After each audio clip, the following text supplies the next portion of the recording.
हमारी बात सुनने के लिए आप लोगों ने अपनी मसरूफियात के बावजूद यहां पर आए। आजकल क्या हो रहा है कि पॉपुलर फ्रंट ऑफ इंडिया का कोई भी प्रोग्राम आसानी से नहीं हो रहा है।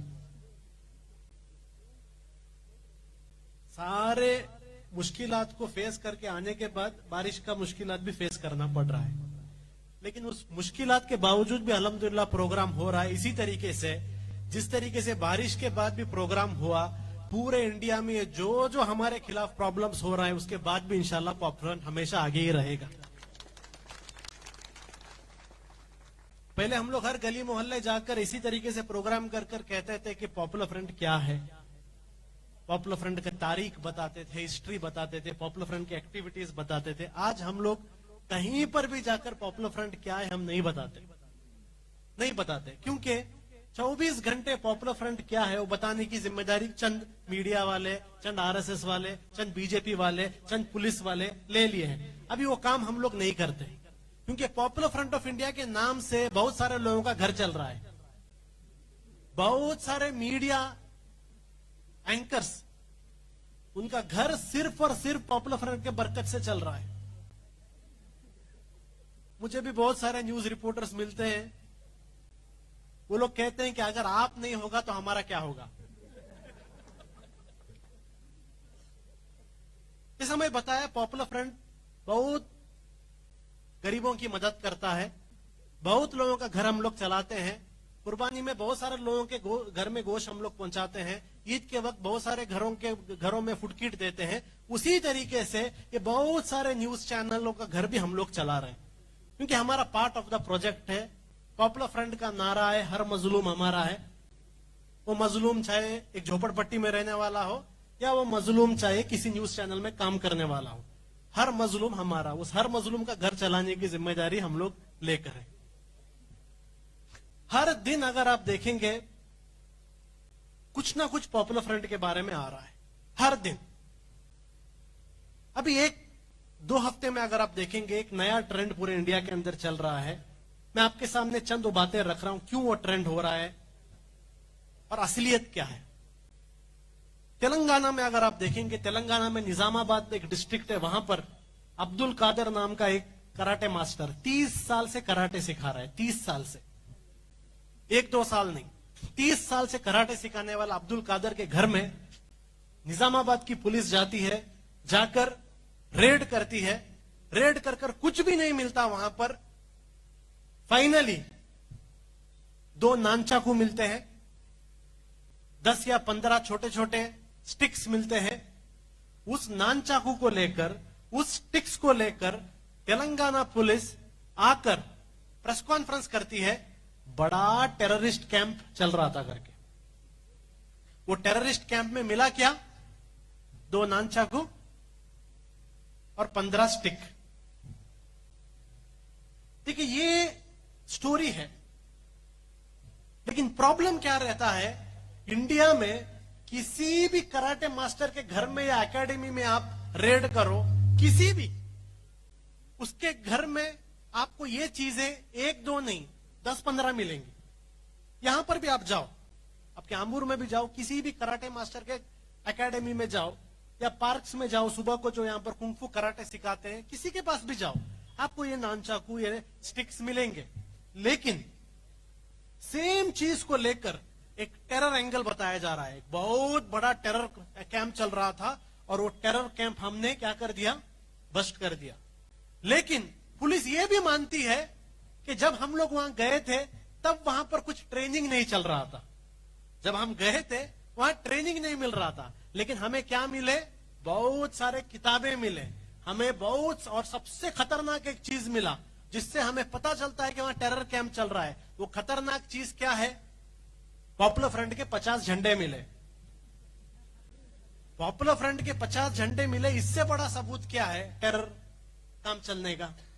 उसके बाद आप देखो बिहार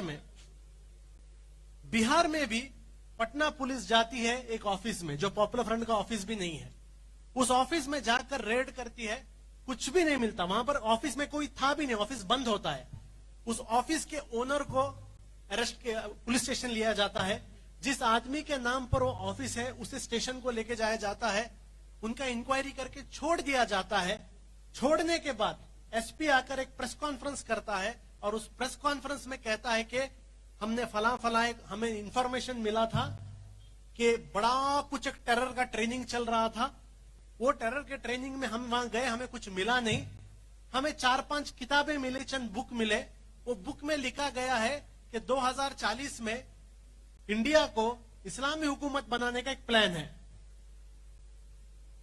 उसके बाद पुलिस जाकर जिन लोगों को छोड़ दिए थे उनको अरेस्ट करते हैं। मामूली चीज है। आप लोग भी सोचेंगे इतने मामूली चीज में इतना बड़ा टेरर एंगल क्यों आता है, लेकिन निजामाबाद और पटना ये दोनों में सिमिलैरिटी है। सिमिलैरिटी क्या है? दोनों जगह चंद पेपर्स को पुलिस ने प्लांट किया। चंद पेपर्स को पुलिस ने प्लांट किया।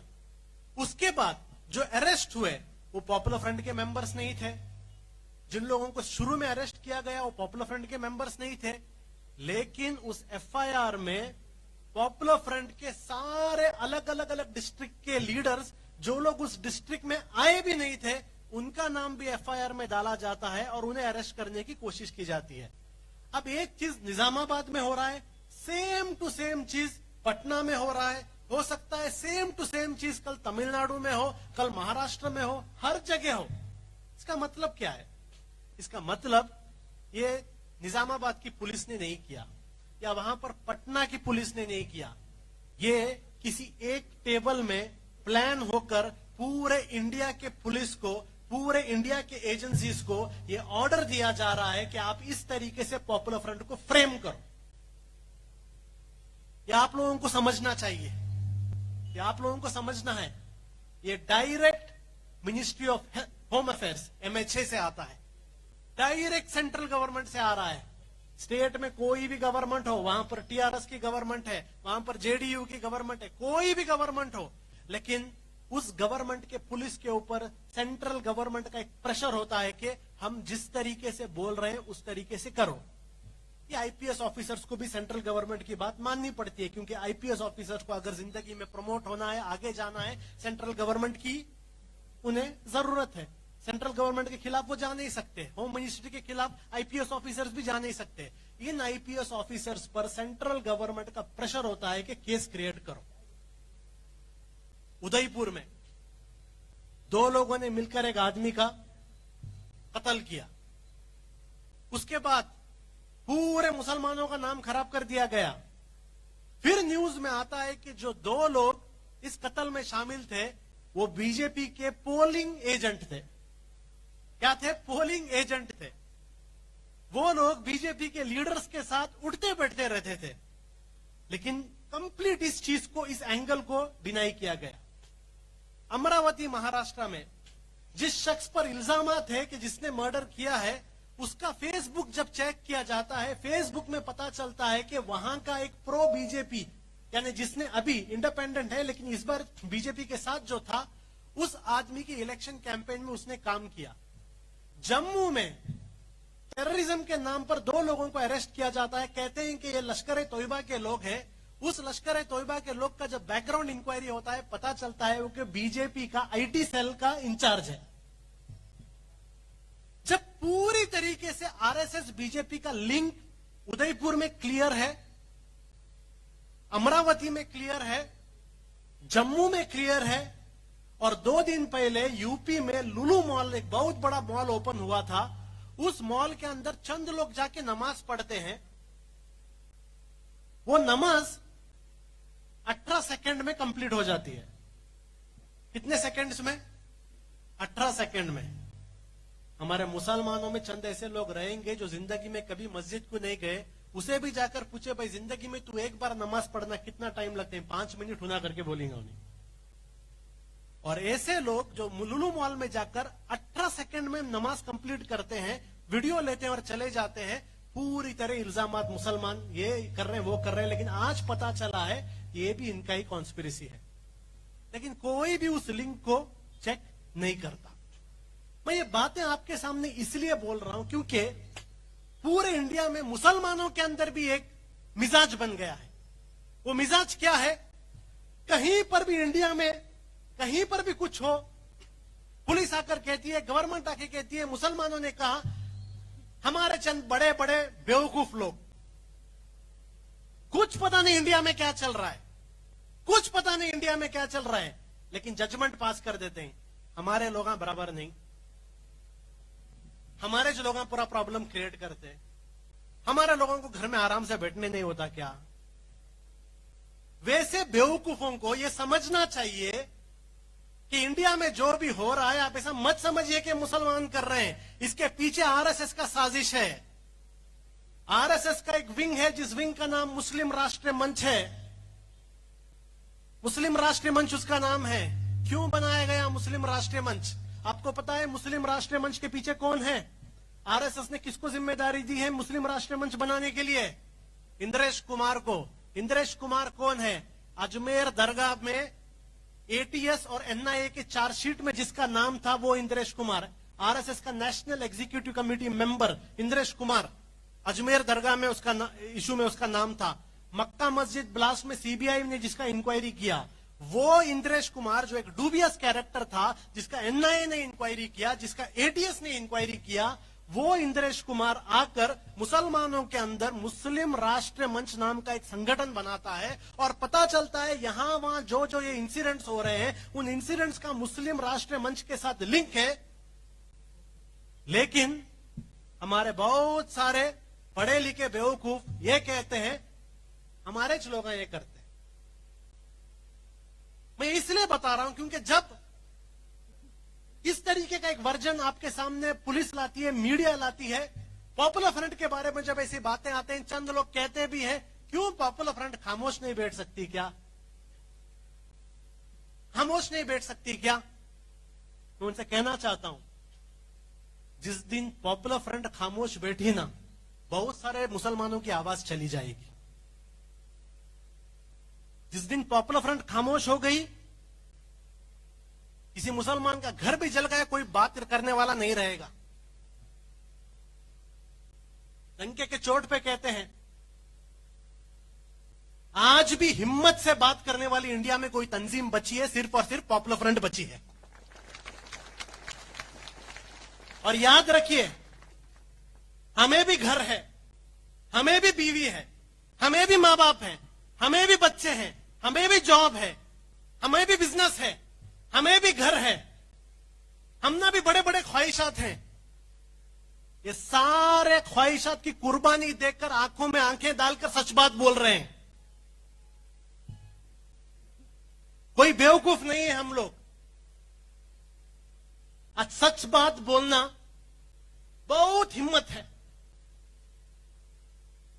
नबी करीम सल्लल्लाहु अलैहि वसल्लम ने एक जमाने में कहा था, एक जालिम हुक्मरान के सामने हक की बात कहना सबसे बड़ा जद्दोजहद है।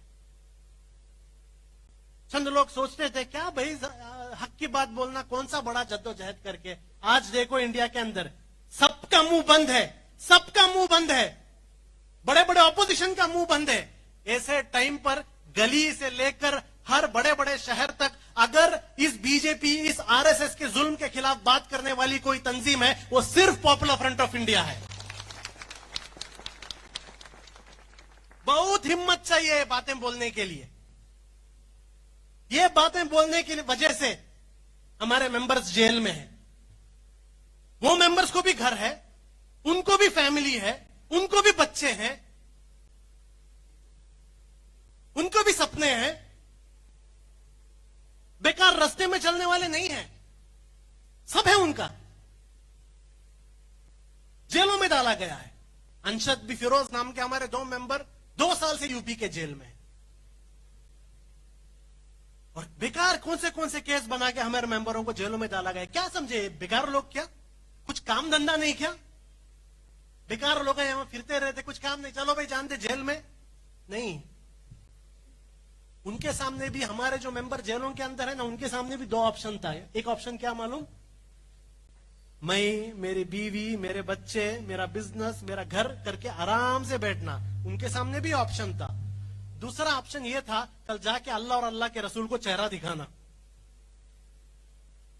अल्लाह और अल्लाह के रसूल को जाके चेहरा दिखाना कि जब पूछेंगे कि तुम्हारे आंखों के सामने इतना जुल्म हो रहा था, क्या कर रहे थे, उस वक्त जवाब देने के लिए उन्होंने सोचा अगर जो भी प्रॉब्लम आया आने दो, लेकिन कल जाके अल्लाह और अल्लाह के रसूल को चेहरा दिखाना हमें। बहुत हिम्मत होना इसके लिए, आसान नहीं है। और ऐसा भी मत सोचिए पूरे बेकार निकम्मों की तंजीम, नौजवानों की तंजीम नहीं।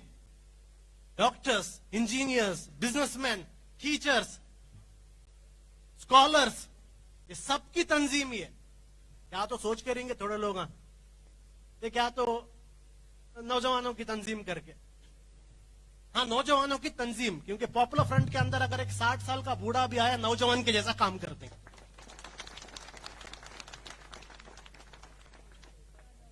तो इस तरीके से टारगेट किया जा रहा है। उसकी रीजन भी है क्योंकि हक की बात बोल रहे हैं। जो जुल्म चल रहा है उसको जुल्म बोल रहे हैं, पॉलिश करके बात नहीं कर रहे हैं, पॉलिशिंग नहीं कर रहे। और इसलिए इतने पूरे आफतें हमारे ऊपर हम लोग डाल रहे हैं। तेलंगाना में, बिहार में, आप देखिए हर जगह इस तरीके से हो रहा है। पर आप लोग भी सोचो, क्या गवर्नमेंट के सामने दूसरे काम नहीं? क्या इंडिया की इकोनॉमी पूरी तरीके से बर्बाद हो गई है। चाइना हर दिन इंडिया को प्रॉब्लम क्रिएट करने की कोशिश कर रहा है। आप देखेंगे हमारे नेबरिंग में जितने कंट्री हैं उन सारे कंट्रीज पर चाइना ने इनडायरेक्ट कंट्रोल कर दिया है। बांग्लादेश का जो स्टॉक एक्सचेंज है उस पर चाइना का कब्जा है। इधर आप अगर आएंगे श्रीलंका, आप देखें वहां के पूरे पोर्ट्स पे चाइना का कब्जा है। मालदीव्स में अगर आप जाओ, मालदीव्स में कितना का कितना आइलैंड्स चाइना खरीद लिया है। पाकिस्तान में आप जाओ, पूरा का पूरा पाकिस्तान में चाइना का कंट्रोल है। नेपाल में आप जाओ, नेपाल में अगर आप देखेंगे पूरे चाइना का कंट्रोल है। भूटान में अगर आप जाकर देखो, भूटान में पूरा का पूरा प्रोजेक्ट चाइना के चल रहे हैं। इतना एक प्रॉब्लम चाइना क्रिएट कर रहा है बाहर से। इंडिया के अंदर अगर आप देखेंगे अनएम्प्लॉयमेंट ज्यादा, बेरोजगारी ज्यादा, इकोनॉमी डाउन, महंगाई बढ़ गई। ये सारे प्रॉब्लम के बावजूद गवर्नमेंट को चाहिए था इन प्रॉब्लमों को सॉल्व करना। फिर भी अगर आप देखते हैं ये बीजेपी आरएसएस के लोग हर दिन फुल टाइम अगर कुछ एक काम कर रहे हैं, वो काम सिर्फ और सिर्फ पॉपुलर फ्रंट को टारगेट करना है। क्यों? क्यों? इतने सारे प्रॉब्लम है हमारे मुल्क में, लेकिन उन प्रॉब्लम के पीछे गवर्नमेंट नहीं जा रही, पॉपुलर फ्रंट के पीछे आ रही है। क्यों? वो इसलिए क्योंकि आज इंडिया में बीजेपी आरएसएस ने ये मान लिया है कि इंडिया में अगर उनके लिए सबसे बड़ा ऑपोजिशन कोई है तो opposition popular front of India है। और ये ऑपोजिशन कैसी है? ये ऑपोजिशन सिर्फ किसी एक धर्म के लिए नहीं करती, सिर्फ मुसलमानों के लिए आवाज नहीं उठाती।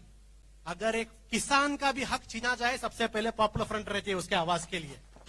अगर एक दलित के साथ भी कुछ प्रॉब्लम हुआ, पॉपुलर फ्रंट उसके लिए भी होती है। अगर एक आदिवासी के साथ भी कुछ हुआ, पॉपुलर फ्रंट उसके लिए भी होती है।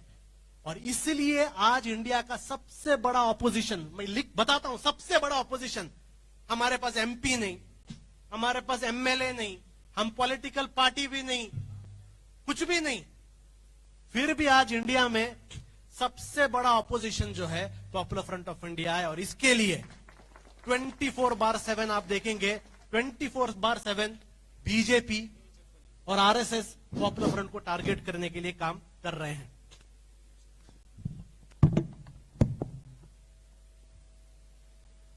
इससे पहले आरएसएस ने हमें टारगेट करने के लिए दूसरे रास्ते अपनाए थे।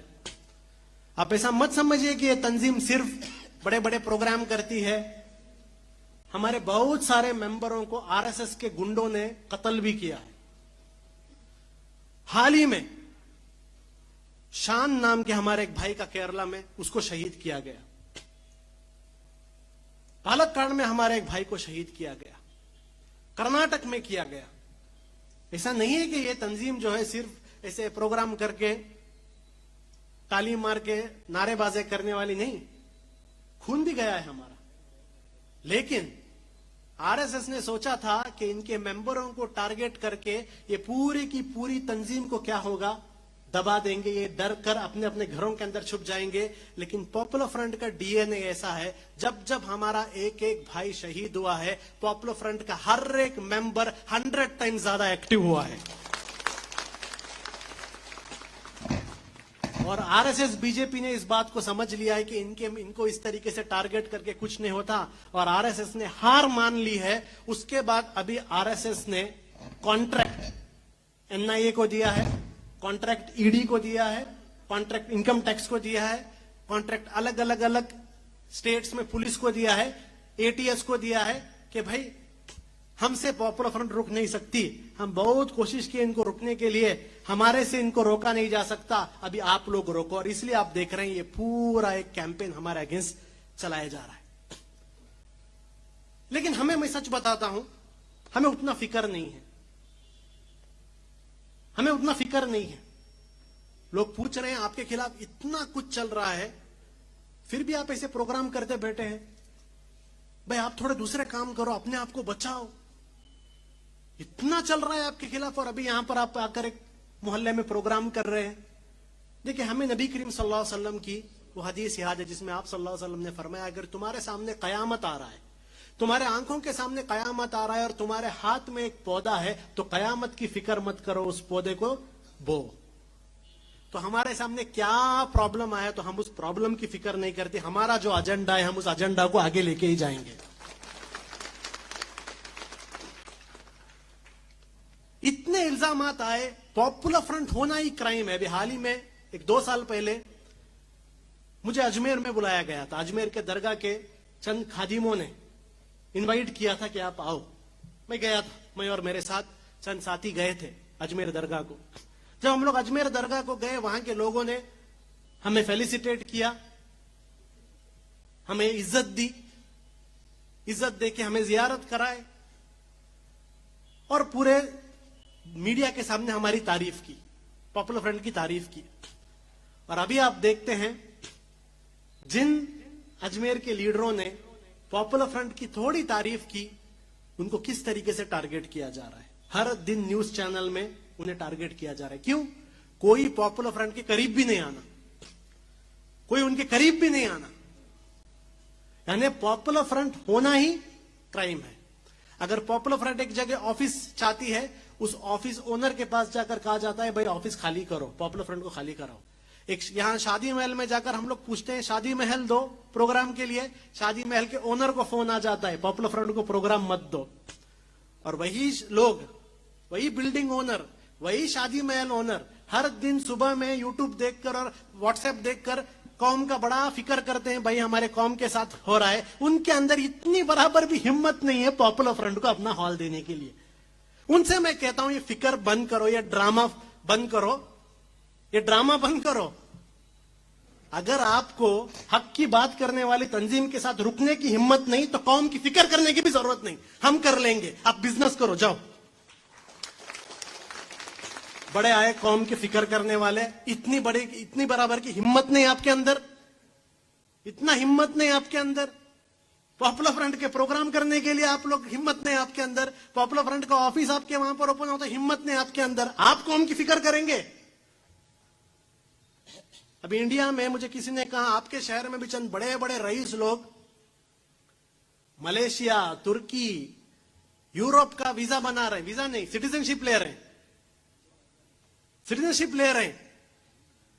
भाई इंडिया में बहुत प्रॉब्लम है इसलिए हम जा रहे हैं। मैं कहता हूं जल्दी जाओ, ऐसे बुजदिलों की वजह से बहुत प्रॉब्लम हुआ हमें,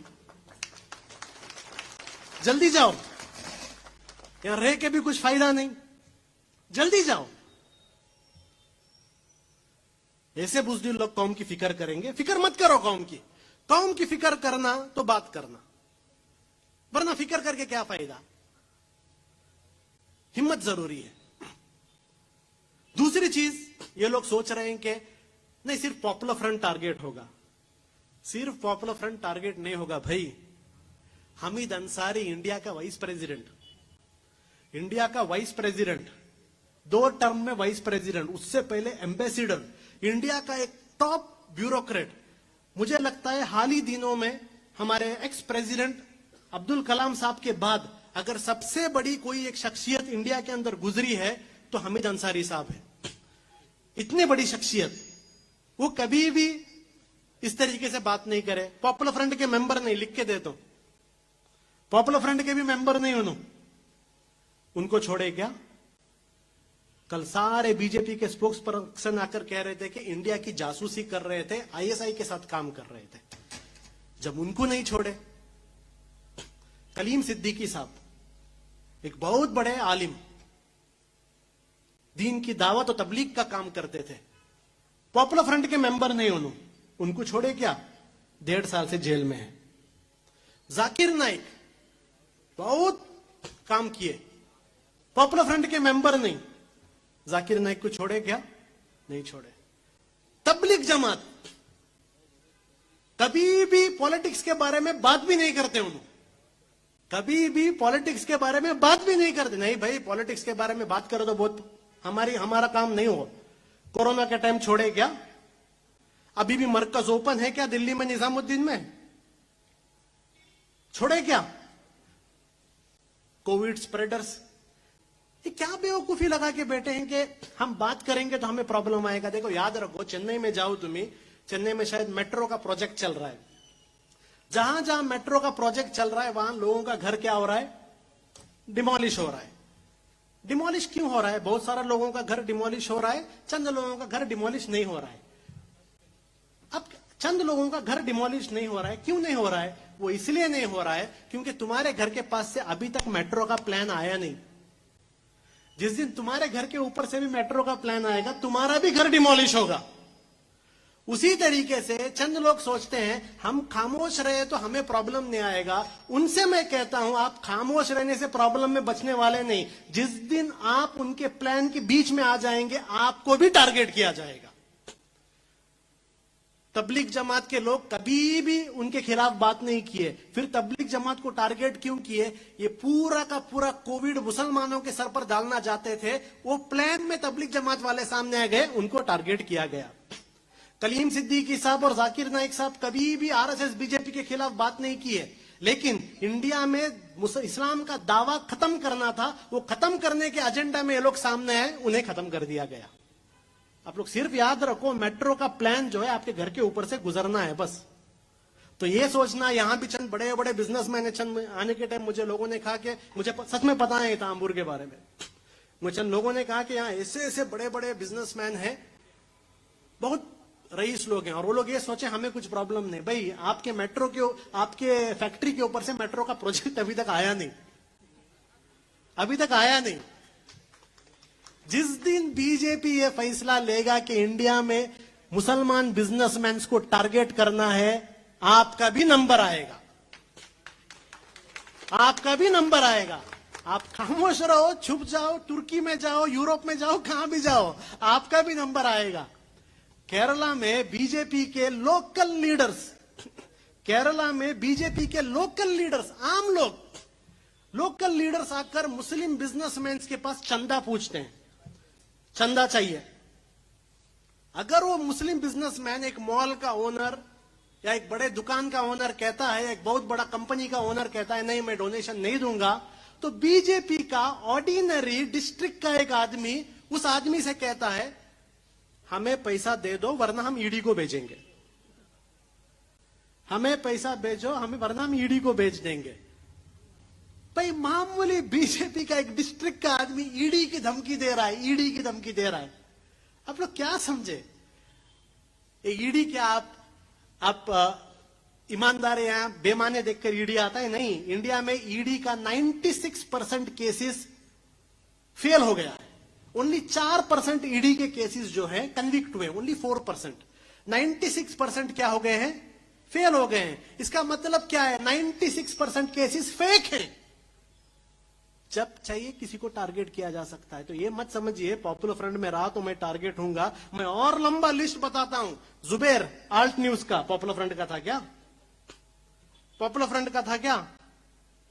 राहुल गांधी के पीछे ईडी आ गई, कभी सोनिया गांधी को ईडी ऑफिस में बुलाए, पॉपुलर फ्रंट के मेंबर गया? हमारे मेंबर नहीं भाई, हमारे मेंबर नहीं, बस नंबर नहीं आया आपका। जिस दिन नंबर आएगा आपको भी टारगेट किया जाएगा। तो याद रखिए, आज खामोश होने से कल बचेंगे नहीं। जिस दिन नंबर आएगा हर किसी को ये आरएसएस टारगेट करेगी। इसमें और एक बात आपके मैं सामने रखता हूं, और एक सच्चाई आपको डिस्कस करना है। आरएसएस के लोग छुप छुप के पहले बात करते थे, आप ओपनली बात कर रहे हैं। यूपी में आपने देखा एक धर्म संसद हुआ था, दिल्ली में धर्म संसद हुआ था, हर जगह धर्म संसद हुआ। 2 दिन पहले कर्नाटका के अंदर आरएसएस का या एक जो सनातन संस्था है, सनातन संस्था का एक वेपन्स ट्रेनिंग हुआ। ओपन ट्रेनिंग होता है। और उस ट्रेनिंग में वो लोग क्या बोल रहे हैं, इनडायरेक्ट एक जेनोसाइड की बात कहते हैं। थोड़े लोग डायरेक्ट भी कहते हैं, थोड़े लोग इनडायरेक्ट एक जेनोसाइड की बात कहते हैं। क्या है जेनोसाइड? जेनोसाइड का मतलब होता है कत्लेआम, नरसंहार। स्टडी कीजिए जाकर क्या है जेनोसाइड। जो बोस्निया में हुआ, जो रवांडा में हुआ, जो कंबोडिया में हुआ, उसको जेनोसाइड कहते हैं। जो 1947 में जम्मू में हुआ, जम्मू के मुसलमानों के साथ हुआ, उसको जेनोसाइड कहते हैं। वैसी एक जेनोसाइड की बात आज ओपनली कौन कर रहा है? आरएसएस कर रहा है, संघ परिवार कर रहा है। ये मैं नहीं बोल रहा हूं, पॉपुलर फ्रंट की बात को आप मत मानो। दुनिया में जेनोसाइड के ऊपर स्टडी करने वाला सबसे बड़ा संगठन, न्यूयॉर्क में रहने वाला जेनोसाइड वॉच जिसका नाम है, उस संगठन के लोग कह रहे हैं कि जेनोसाइड होने के लिए 10 मरहले हैं। 10 मरहले हैं जेनोसाइड होने के लिए, और उस 10 मरहले में से इंडिया में 7 या 8 मरहले कंप्लीट हो चुके हैं। अभी आपने देखा हिजाब के नाम पर प्रॉब्लम, हलाल के नाम पर प्रॉब्लम। भाई हलाल गोश्त से किसे प्रॉब्लम हो सकते हैं? भाई मालूम भी पड़ते हैं कि हलाल है क्या नहीं करके। मुसलमान लड़की हिजाब पहने तो किसे दूसरों को प्रॉब्लम? अजान आपके मस्जिदों में, कर्नाटक में अजान बंद कर दिए, पता है ना आपको। अजान आपके मस्जिदों में हुआ तो किसको प्रॉब्लम? किसी को प्रॉब्लम है। इतने साल से चल रहा था, ऑल ऑफ अ सडन क्यों प्रॉब्लम हो रहा है? क्योंकि जेनोसाइड के एक स्टेज में, एक मरहले का नाम है जिसको कहते हैं सिंबलाइजेशन। सिंबलाइजेशन का मतलब यह होता है कि एक कम्युनिटी के चंद सिंबल्स के बारे में इतना नफरत पैदा करो कि उसे देखते ही लोग नफरत करें। एक मुस्लिम लड़की को हिजाब देखते ही नफरत आना, आजान सुनते ही नफरत आना, नमाज देखते ही नफरत आना, एक होटल में हलाल लिखते ही नफरत आना। यह सिंबलाइजेशन का प्रोसेस है। ऐसे मेरे पास वक्त नहीं है, लेकिन मैं दरख्वास्त करूंगा आप लोगों से कि यहां पर अगर किसी को इल्म है, नॉलेज है जेनोसाइड के बारे में, किसी एक्सपर्ट को बुलाकर एक सेशन लीजिए। क्या है जेनोसाइड? जेनोसाइड वॉच जो ऑर्गेनाइजेशन है वो क्या कहता है जेनोसाइड के बारे में, एक एकेडमिक क्लास आप लोग ले लीजिए, आपको पता चलेगा प्रॉब्लम क्या है। बस मैं मेरी बात को खत्म करने से पहले आपके सामने 2-3 चीज रखता हूं। देखिए, आज जो ये प्रॉब्लम्स मैंने आपके सामने बताए, ये आज पॉपुलर फ्रंट के ऊपर आ रहा है, कल कहीं पर भी आ सकता है, कहीं पर भी आ सकता है। अभी इंडिया के मुसलमानों को खास करके एक फैसला लेना होगा। क्या ये जो प्रॉब्लम्स हमारे ऊपर आ रहे हैं, इस प्रॉब्लम को आप खामोशी से सुनेंगे, या फिर जब जरूरत पड़ता है जमहूरी तरीके से, डेमोक्रेटिक तरीके से, कानून को हाथ में लेने की जरूरत नहीं। इंडिया में आज भी डेमोक्रेसी है, हमें कानून को हाथ में लेने की जरूरत नहीं है, लेकिन डेमोक्रेटिकली, लीगली क्या इसके खिलाफ आवाज उठाना है या नहीं, इसका फैसला लेना होगा। और ये कोई भी आकर आपको इनसे मशवरा, उनसे मशवरा की जरूरत नहीं, खुद से मशवरा लेने की जरूरत है, खुद से पूछने की जरूरत है कि ऐसे एक टाइम में हम क्या करेंगे। दूसरा, जब भी किसी पर जुल्म हो रहा है, जब किसी को टारगेट कर रहा है, उसे बॉयकॉट कर डालना और अपने आप को बचाना, क्या सही एटीट्यूड है? आज पॉपुलर फ्रंट को टारगेट हो रहा है, कुछ प्रॉब्लम नहीं, बहुत बड़ी तंजीम है हम लोग, हमारे लिए कोई बात नहीं करेगा तो भी चलेगा, क्योंकि बहुत बड़ी तंजीम है हम लोग। लेकिन जुबैर को टारगेट किया जा रहा है। कितने लोग बात कर रहे हैं, कितने लोग बात कर रहे हैं उसके लिए? क्या किया उस बेचारे ने? जो फेक न्यूज था उसको एक्सपोज किया, बस। कितने लोग बात कर रहे हैं उसके लिए? सिद्दीक कापन नाम का एक जर्नलिस्ट को सिर्फ हथरास का इशू कवर करने के लिए जा रहा था, उसको 2 साल से जेल में डाले। कितने लोग बात किए उसके वास्ते? कितने क्या CNRC के प्रोटेस्टर्स जेल में है, कितने लोग बात किए? तो ये फैसला करना है कि जो लोग हमारे वास्ते बात कर रहे हैं, क्या उनके लिए हम आवाज नहीं उठाएंगे? उनके साथ गलत हो रहा है करके कभी अगर आपको कहीं बुलाए एक जगह, आप आएंगे नहीं? याद रखिए, CNRC इंडिया में आने वाला था, आपके घरों में आने वाला था, आपके फैमिली में से बहुत सारे लोगों का सिटीजनशिप जाने वाला था। क्यों नहीं गया? सिर्फ और सिर्फ इसलिए नहीं गया क्योंकि 22 मुसलमानों ने अपनी जान दी। याद रखो, पूरा जिंदगी नमाज पढ़ेंगे तो भी उनका कर्ज अदा नहीं कर सकेंगे आप लोग। वो 22 लोग जान दिए, इसलिए आप मैं सेफ हैं, हम लोग अभी भी सिटीजन हैं। अगर वो 22 लोग जान नहीं देते ना प्रोटेस्ट में, हमारे सिटीजनशिप चली जाती। तालुक ऑफिस के बाहर रहते हैं हम लोग, डॉक्यूमेंट्स लेके अपना सिटीजनशिप प्रूव करने के लिए। जिस तरीके से आसाम में 4 लाख लोग लाइन में खड़े हैं, दुआ कीजिए उनके लिए, शुक्रिया अदा कीजिए उनके लिए जो जेलों में हैं आज भी। वो सीए एनआरसी के जो प्रोटेस्टर आज भी फेक केसेस में जिनको जेलों में डाला गया है। आफरीन नाम की हमारी बच्ची का घर तोड़ा गया, क्यों? यही आप लोगों के लिए बात की, इसलिए उसका कोई पर्सनल काम नहीं था, घर तोड़ा गया उसका। कितने के लोग जेल में, तो कम से कम उनके लिए बात करना है। ये एक दूसरा चीज हमें फैसला लेना पड़ेगा। और तीसरा, जब भी इस तरीके से झूठ फैलाए जाए, उन झूठ को रिजेक्ट करना है क्लियरली, हिम्मत दिखाना है।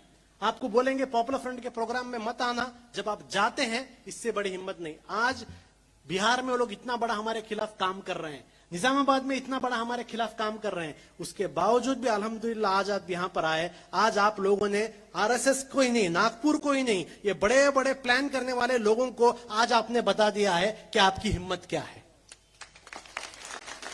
यह है हिम्मत। जब वो लोग आपको डराने की कोशिश करते हैं फिर भी आप आते हैं, बारिश आया फिर भी आप आए, यह हिम्मत है। इस हिम्मत को जिंदा रखिए। पॉपुलर फ्रंट ऑफ इंडिया की तरफ से मैं कहना चाहता हूं, हमेशा इंशाअल्लाह हमेशा पहले सफ में हम रहेंगे, हमेशा रहेंगे इंशाअल्लाह। ये चंद लोग हमसे कहते हैं कि आप लोग थोड़ा अपने आप को प्रोटेक्ट करो, साइलेंट हो जाओ। हम लोग उनको कहते हैं कि एक जहाज के लिए सबसे महफूज जगह क्या है? किनारा है। एक जहाज के लिए सबसे महफूज जगह किनारा है, लेकिन जहाज किनारों के लिए नहीं बनी, जहाज समुद्र के लिए बनी है।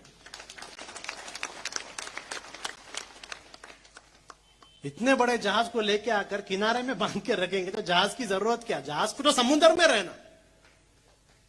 उसी तरह इतनी बड़ी तंजीम बनाकर ऑफिस के अंदर बैठ जाएंगे तो इतनी बड़ी तंजीम की जरूरत क्या? ये तंजीम बनाए आवाज उठाने के लिए, हक की बात करने के लिए। और जो भी इल्जामात हमारे पर आ रहे हैं, आप लोग देख के रहेंगे, इन इल्जामात से हम डर नहीं रहे, हम इसे फिक्र भी नहीं कर रहे। हमें फिक्र सिर्फ एक इल्जाम पर हुआ। सच बात, मेरी बात खत्म करता हूं। हमें फिक्र सिर्फ एक इल्जाम से हुआ था। वो इल्जाम क्या था? चंद दिन पहले किसी ने कहा पॉपुलर फ्रंट आरएसएस की जैसी एक तंजीम है। मैं कहता हूं इससे बड़ी गाली कौन सी भी नहीं है। अगर कोई हमें कहता है आरएसएस के जैसे हैं, वो हमारे लिए बहुत बड़ी गाली है। क्योंकि नथुराम गोडसे पॉपुलर फ्रंट का मेंबर नहीं था। 3 बार बैन होने वाली संगठन आरएसएस है, पॉपुलर फ्रंट नहीं। इटली और जर्मनी में जाकर हिटलर और मुसोलिनी से मिलने वाले आरएसएस के लोग थे, पॉपुलर फ्रंट के लोग नहीं थे। मक्का मस्जिद, मालेगांव, अजमेर बॉम्ब ब्लास्ट में लिंक आरएसएस के लोगों का था, पॉपुलर फ्रंट के लोगों का नहीं था। तेनकासी में ऑफिस और बस स्टैंड में बॉम्ब ब्लास्ट में पकड़े जाने वाला जनरल सेक्रेटरी हिंदू मुन्नडी का था, पॉपुलर फ्रंट का नहीं था। केरला के अंदर पुलिस स्टेशन के ऊपर, एक प्लॉट के ऊपर बम फेंकने वाला पॉपुलर फ्रंट का मेंबर नहीं था, आरएसएस का मेंबर था। 240 सीपीएम के लोगों के मर्डर केसेस में इन्वॉल्व पॉपुलर फ्रंट नहीं है, आरएसएस वाले हैं। ऐसी एक क्रिमिनल ऑर्गेनाइजेशन, ऐसी एक देशद्रोह ऑर्गेनाइजेशन, देश के आजादी के लिए कुछ भी नहीं कैसी एक ऑर्गेनाइजेशन, ऐसी एक ऑर्गेनाइजेशन के साथ हमें कंपेयर करेंगे, इससे बड़ी गाली क्या है? इससे बड़ी गाली क्या है? ये दूसरा आप क्या भी बोलो, हमें फिक्र नहीं, फेस कर लेंगे, लेकिन आरएसएस के साथ कंपेयर मत करो। मैं अपनी बात खत्म करते हुए आपसे कहता हूं कि पॉपुलर फ्रंट को और इसमें काम करने वाले नौजवानों को अपने दुआओं में जरूर याद रखिए। क्योंकि चंद लोग पूछते हैं इतना प्रॉब्लम आपको आ रहा है, फिर भी ये प्रॉब्लम से अल्हम्दुलिल्लाह आप हमेशा निकल के जा रहे हैं। वो इसलिए क्योंकि बहुत सारे गरीब, बहुत सारे मजलूम तहज्जुद में उठकर इस तंजीम के लिए दुआ करते हैं।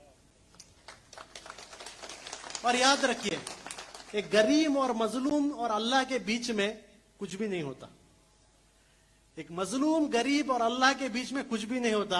एक गरीब मजलूम जब दुआ करता है, क्या क्या साजिशें आप लाए, वो दुआ हमें बचाती है। से आपसे दरखास्त करूंगा, यह आपकी तंजीम है, इस तंजीम के लिए दुआ कीजिए, इस तंजीम को सपोर्ट कीजिए, इस तंजीम को फंड कीजिए और इस तंजीम को बिना डरे साथ दीजिए। वापस आप लोग यहां पर आए, हमारी बात सुने, इसके लिए आपका शुक्रिया अदा करता हूं। वाखिर दाना अल्हम्दुलिल्लाहि रब्बिल आलमीन। अस्सलाम वालेकुम।